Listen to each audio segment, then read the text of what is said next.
Matapos ang ilang linggo sa bahay ni Kuya, may napansin ang ilang housemates tungkol sa daily supply nila na tinapay. Ewa pa ka ni Kuha. Kumuha ka na, Binsoy, dito. Kinuha ni Fiang yung sa inyo.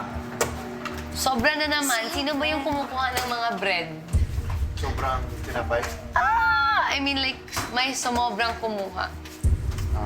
Apat kinuha ko. Dalawa kami. Nakita kong nag-aalala ka tungkol sa tinapay. Kasi parang we all agreed as housemates na hatiin na namin fairly yung bread. Along the way, notice namin, Kuya, nawawalan kami ng bread. Who ate all the bread yesterday? I'm missing 3 breads. Kuya Gwen, are you missing 3 breads as well? Dalawang bowl na water, tapos half na bowl sa water. Binigyan ako ni Pinsoy. Two Kasi and nakakain na daw siya. half. Very still lang. 2 and a half. I realized last night I was also missing 3. I'll 2 give you bowl one of and mine. half a bowl. Oh, it's okay, Kuya Gwen. I have 3 as well. It always happens. Kinukuha lang nila. They store it in the storage place. Tapos, they replace it with the fresh breads. Alam mo, yung pinaka everyday, iniisip ko talaga. Sino kaya yung kumukuha ng mga bread? Na sobra, no? Iniisip ko eh. Nababother ako Na eh. sobra. Oo. Or meron kasi dyan pwedeng iba, like, nakukuha nila sa bowl ng iba. Tinago ko na nga amin eh. Tinapay. Basta ang timeline ng bread ko, kakainin niya na mga hapon. Pampaan ng gutom mo. Kahit gutom mo ko yun, pinipigilan ko kasi magla-lunch yun. Mali ang sobrang gutom ko na. Nung mga panahon na yon, sino sa tingin mo ang kumukuha? Until now, unresolved pa rin namin siya, Kuya, kung sino talaga yung makumukuha ng bread. Okay, regarding nung issue naman nung tinapay. Bago natin tuluyang iwan ang 2024, once and for all, tapusin na natin ang issue nito. Sino nga ba ang kumukuha ng tinapay? Sino nga ba ang ubos? Dalawa na. Sino ba talaga? Umamin na ang kailangan na umamin para swertehin sa 2025. Ang hindi umamin ng totoo, mawawala ng project sa 2025. Ikaw na! Ikaw, itiamin Pero mo. nung dumating ko si Piang, nasa kanya na ho lahat.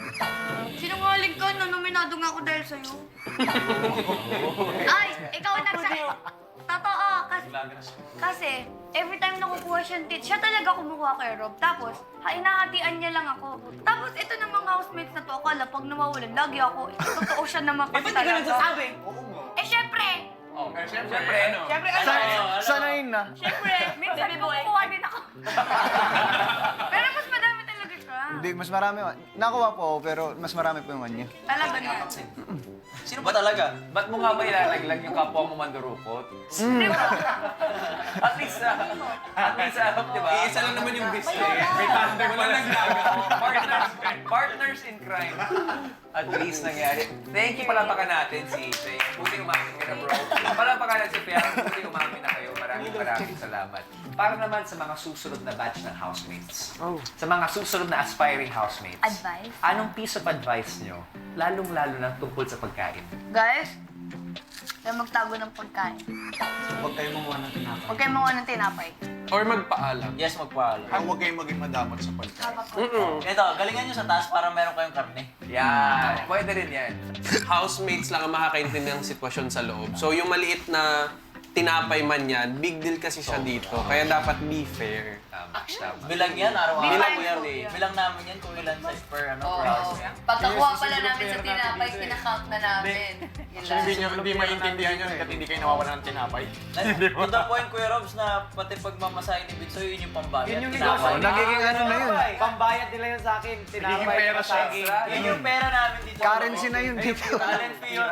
Big deal siya. At sa lahat ng mga nanonood, actually big deal ang pagkain sa ng bahay. ni Yun yung Kuya. pera Kasi namin inside. Survive. Kung hindi, magagalit ka talaga. Pwede ba, iwan na natin tong negative energy Yes. na to at mag-promise kayo sa isa't isa na huwag lang kalimutan yung conflict pero learn from them and moving forward, sana huwag na kayong mag-away-away. Lalong-lalo na sa pagkain. Pwede bang promise kayo, guys? Promise. Pag kailangan yung pagkain, papadala niyo kayo. Uy! Ay! Promise. Mayaman. Promise. Promise? Promise. Say promise. Promise!